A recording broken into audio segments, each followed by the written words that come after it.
All right, so now that we've got our site improvements, we can click on build surfaces here. And what that's going to do now is going to build a bunch of surfaces. So we had originally a finished design and original design. Now we have an original ground contour or ground surface with the topsoil stripped. Okay.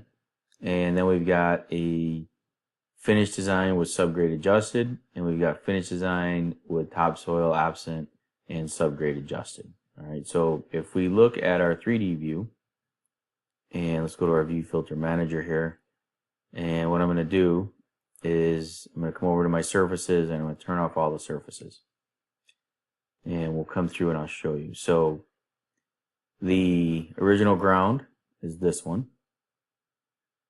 The original ground with topsoil stripped is that one. All right, so if we look at these two, I'm just going to split my view here, and I'm going to do this surface slicer,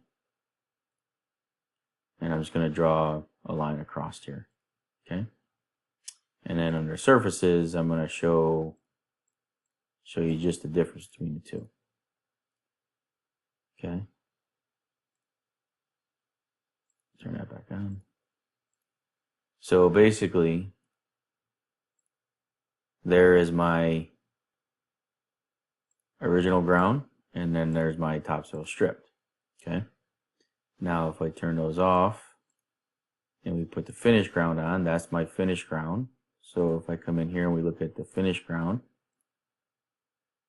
all right, so there's my finished ground based on the 3D line work that I put in.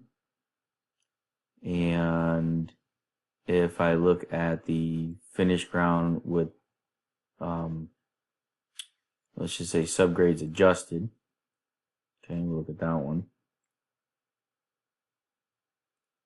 Okay, so now you can see that it's got my finished ground, but it's got my subgrades have been adjusted from the finished ground. Now, if we take a look at the finished design, topsoil absent, subgrade adjusted, take a look at that one, you can see that's actually even lower now because it stripped the topsoil and then has come down with that one. So I've got a bunch of different surfaces. The ones that I really want to compare for my cut fill would be this finished design with topsoil absent against the original ground. That's going to give me my true cut fill, right?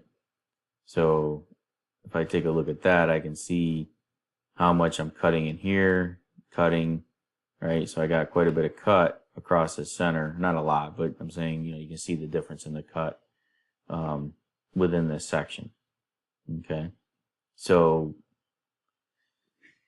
what I can then do is run a report. I can create a cut fill map,